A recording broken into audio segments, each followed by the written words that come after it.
The message appeared in our family group chat at 9:47 p.m. on Thursday night, 3 days before Easter Sunday. I was sitting in my home office reviewing loan portfolios for Cornerstone Financial, when my phone buzzed with what would become the most expensive text message my family had ever sent. "Easter dinner this year is for immediate family only," the message from my sister Caroline read. "We want to keep things small and intimate. Hope everyone understands." Within minutes, the responses started flooding in. "Mom, that makes sense, sweetheart. Your house, your rules. Dad, looking forward to it. Should I bring wine? My brother Michael, perfect. Just the core family. My sister-in-law Amanda, can't wait. The kids are so excited." Then came the message that made everything crystal clear. "Caroline, just to be specific, Mom, Dad, Michael, Amanda and the kids. Sarah, we think it's best if you stay home this year."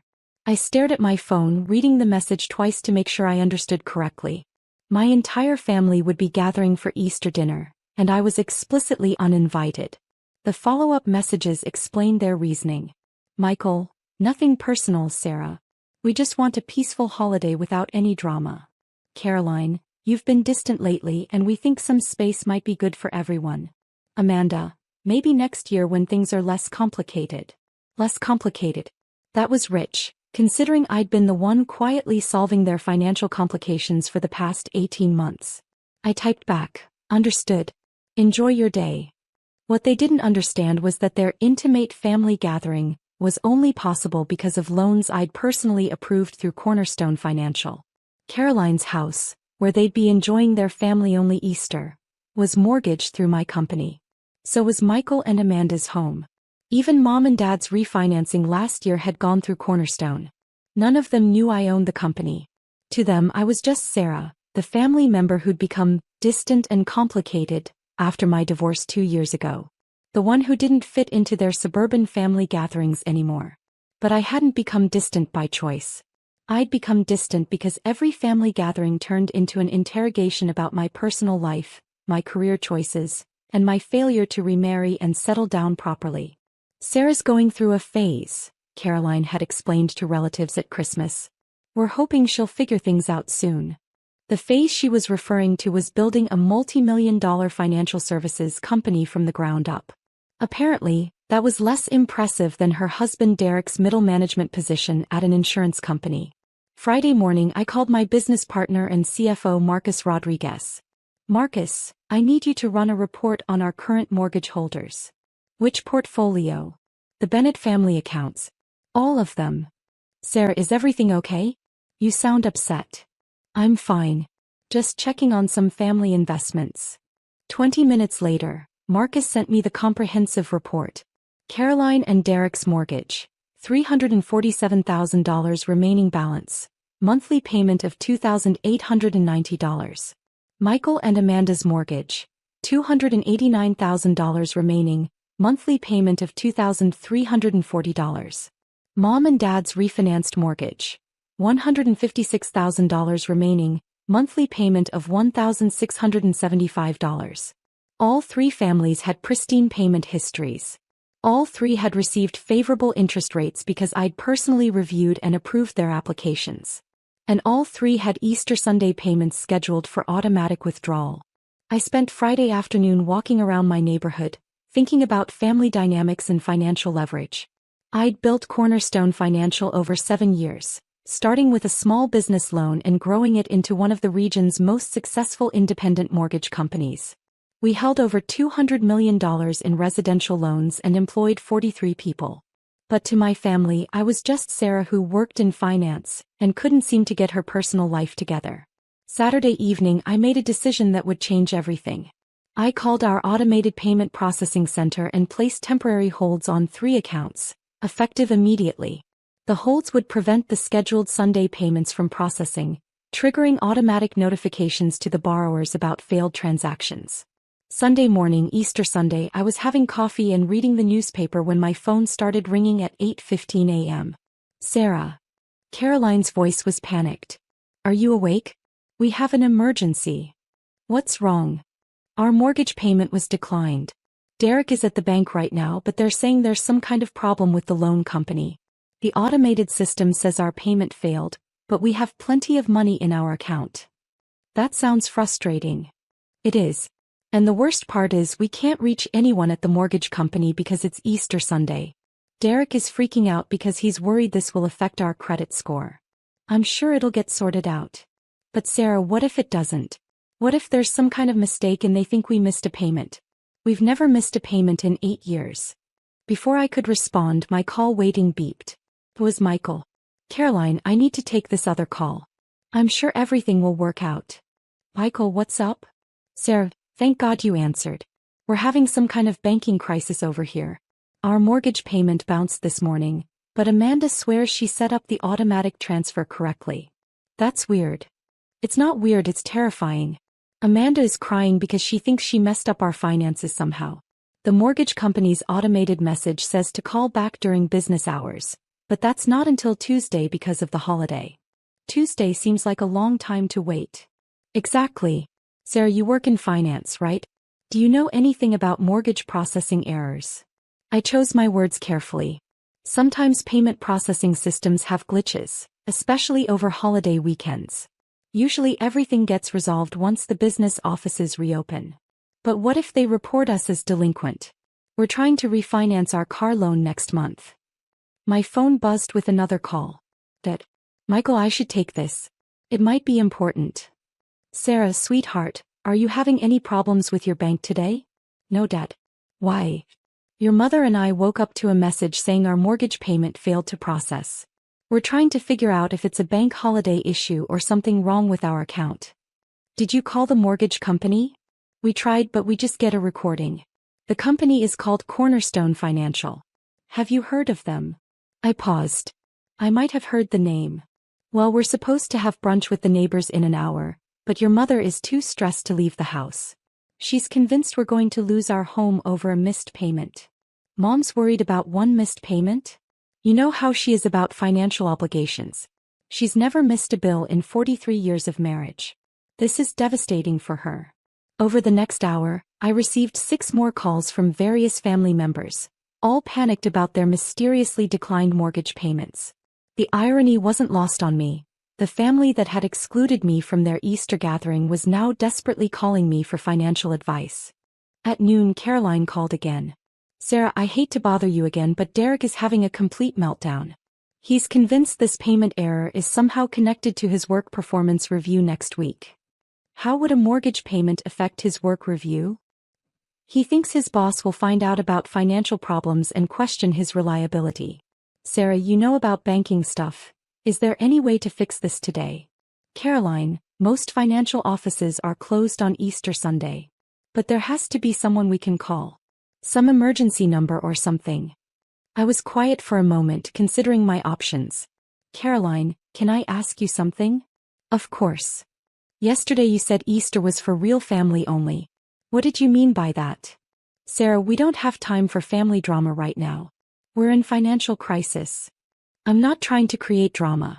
I'm trying to understand what real family means. It means, look, can we talk about this later?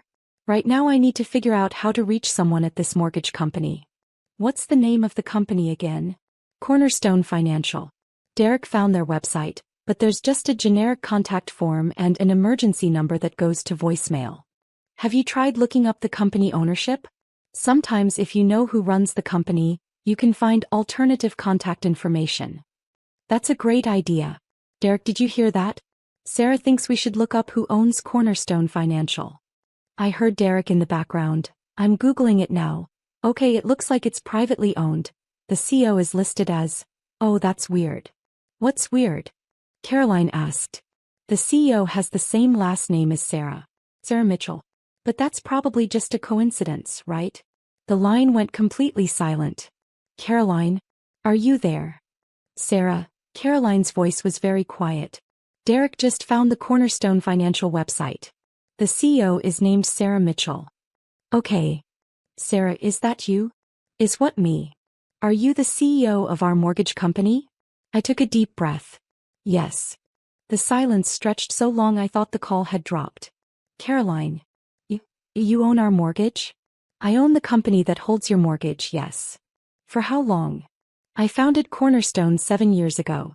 Your loan transferred to us when you refinanced 18 months ago. So when we applied for the refinancing, I personally reviewed and approved your application. And when Derek was worried about his credit score because of that late payment last year, I made sure it didn't get reported to the credit agencies. Sarah. Caroline's voice was shaking. Did you decline our payment this morning? I placed a temporary hold on the automatic processing, yes. Because we didn't invite you to Easter dinner? Because you made it clear I'm not considered real family. Caroline started crying. Sarah, we didn't know. You didn't know I owned the company. But you knew I was your sister. We assumed you worked for some big bank as like a loan officer or something. Why did you assume that? Because you never talked about your work. And you drive that old car and live in that modest house. I like my car. And I like my house. But Sarah, if you own a mortgage company, how much are you worth? Enough. Enough what? Enough to not worry about money. Enough to help family members when they need favorable loan terms. Enough to not need invitations to Easter dinner. Caroline was crying harder now. Sir, we messed up. We messed up so badly. Yes, you did. Can you fix our payment? Derek is having a panic attack. I can fix everyone's payments, Caroline. The question is whether I should. What do you mean? I mean your family decided I wasn't worth including in your Easter celebration. Why should I include you in my business considerations? Because we're family. Are we? Because yesterday you made it pretty clear that I'm not real family. My phone was buzzing with calls from Michael, Mom, and Dad. All of them probably figuring out the same connection Caroline had just made. Sarah, please. We were wrong. We were so wrong about everything. About what specifically? About you not being important to the family. About you being distant and complicated. About, oh God, Sarah, we've been treating you like the family disappointment when you're the most successful person any of us know. Success isn't just about money, Caroline. But it's not just about money with you, is it? You've been helping us this whole time. The favorable interest rates, the flexible payment schedules when Derek was between jobs. I helped because you're family. Even when you didn't treat me like family. Sarah, can we start over? Can we fix this? I looked out my window at the sunny Easter morning. My family was probably gathered at Caroline's house right now, their perfect intimate gathering ruined by financial panic. Caroline put me on speakerphone. Hey, you're on speaker. Derek is here and Michael just arrived with Amanda and the kids. Hello everyone. A chorus of voices responded. Hi Sarah. Sarah, we're so sorry. We had no idea. I want to make something clear, I continued. I didn't create this situation to hurt you or to prove a point about money. Then why? Michael's voice. Because I wanted to understand what real family means to all of you. Yesterday you told me that real family was everyone except me. Today when you needed help I was the first person you called. Dad's voice came through the phone. Sarah, sweetheart, we were wrong. We've been wrong for a long time. About what, Dad? About not including you. About assuming you were struggling professionally. About thinking you needed our advice instead of asking if you needed our support. I don't need your support, Dad. I need your respect. Mom's voice tearful. Sarah, you have our respect. You've always had our respect. No, Mom, I've had your concern. You've been worried about me, not proud of me. But we are proud of you. Caroline interjected. We just didn't know what to be proud of. You could have asked. You're right. We should have asked about your work, your life, your achievements. Instead we made assumptions. I made a decision. Michael, check your phone. Your mortgage payment should process successfully now. Are you sure? I'm sure. Caroline, yours too. And Mom and Dad, your account is clear. Sarah, Derek's voice for the first time. Thank you. And I'm sorry for everything. Derek, you don't owe me an apology. You've been a good husband to my sister and a good father to your children. That's what matters to me. But we excluded you. Yes, you did. And now you know that exclusion has consequences. Amanda spoke up. Sarah, would you consider joining us for Easter dinner? I know it's last minute, but we'd really love to have you here. I thought about it. Amanda, I appreciate the invitation, but I don't want to be included just because you found out I'm wealthy. That's not why, Caroline said quickly. I mean, yes, we're shocked about the business and we feel terrible about not knowing. But Sarah, we want you here because you're our sister. because Easter isn't complete without you. Even if I'm distant and complicated? You're not distant and complicated, Michael said. You're private and successful. We confused the two. And, Mom added, you're patient and generous. You've been taking care of us financially without us even knowing. I take care of people I love, Mom. Even when they don't think I'm real family. Sarah, Dad said, would you please come to dinner? We have a lot of apologizing to do and a lot of catching up on your life. I smiled, looking at the sunny day outside. Hey. But I'm bringing dessert. You don't need to bring anything, Caroline said. I'm bringing dessert because I want to, not because I need to. There's a difference. An hour later, I arrived at Caroline's house carrying a chocolate cake from the best bakery in town. The same family that had excluded me yesterday greeted me at the door with hugs and tears. Sarah, Caroline whispered as she hugged me, I'm so sorry. We've been terrible. You haven't been terrible. You've been human. Dinner was unlike any family gathering we'd had in years. Instead of interrogating me about my personal life, they asked about my business. Instead of offering unsolicited advice, they listened to my experiences. Instead of treating me like the family project, they treated me like the successful CEO I'd become. Sarah, Dad said as we sat around the table, can I ask you something? Sure. Why didn't you tell us about Cornerstone Financial? Because I wanted you to know me as your daughter and sister, not as your mortgage holder. But we could have been proud of you, bragged about you. Dad, your pride in me shouldn't depend on my bank account. It doesn't, Mom said firmly. We're proud of you for who you are. But Sarah, we're also amazed by what you've built. Why shouldn't we celebrate that? You can celebrate it. But you can't let it be the only thing you celebrate about me. As the afternoon progressed, the conversation became more natural. My nieces and nephew, initially shy around their suddenly important aunt, warmed up when they realized I was the same person who always remembered their birthdays and helped with school projects. Aunt Sarah, my 8-year-old niece Emma asked, are you rich? The table went quiet, everyone waiting for my response. Emma, I have enough money to help people I care about and to do work I enjoy. That makes me very fortunate. Are you richer than Daddy? Derek laughed. Emma, Aunt Sarah is much more successful than Daddy. But does that make her better than you? Smart kid. No, Emma. Success isn't about being better than other people. It's about using your talents to help others and make the world a little bit better. Like how you helped with our house? Like that, yes. After dinner, Caroline and I found ourselves alone in her kitchen, cleaning dishes. Sarah, can I ask you something personal? Go ahead. Are you lonely? The question surprised me.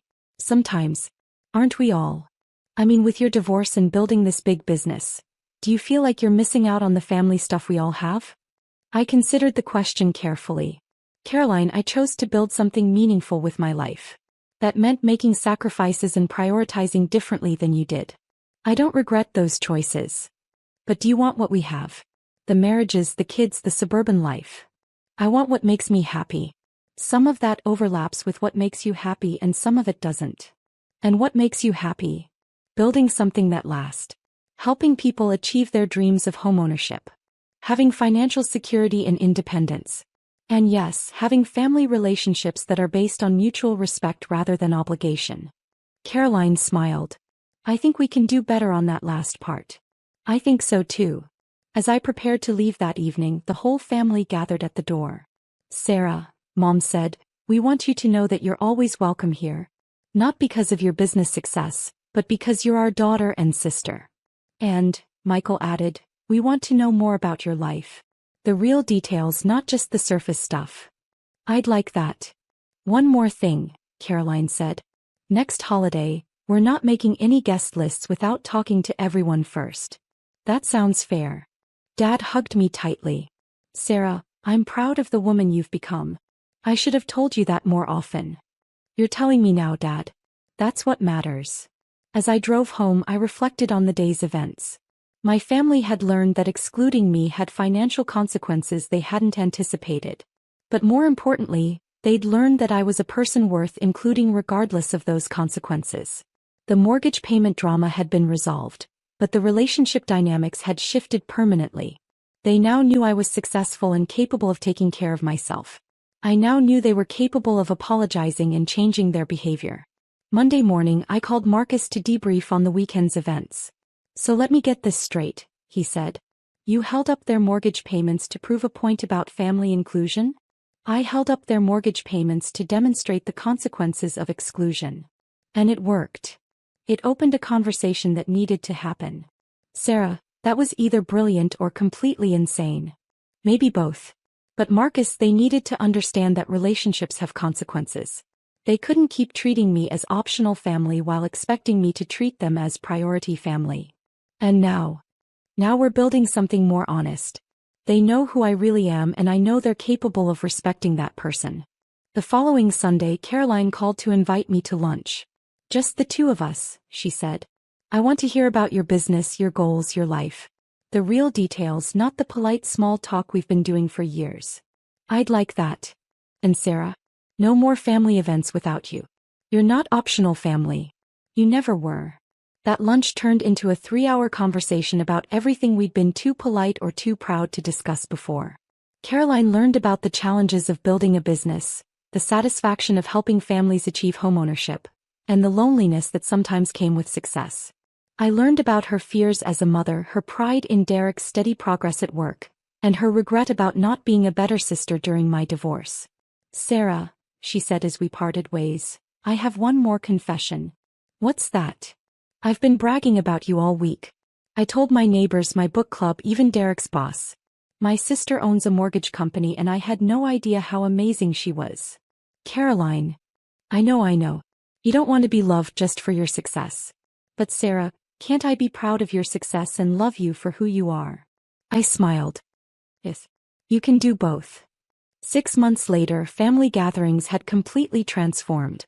Instead of avoiding questions about my work, I shared stories about interesting clients and business challenges. Instead of offering unsolicited advice about my personal life, my family asked how they could support my professional goals.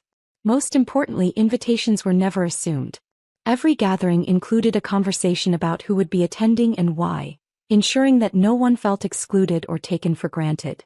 The Easter incident, as it became known in family lore, taught us all that relationships require intention and respect. Love isn't enough if it's not accompanied by consideration and inclusion.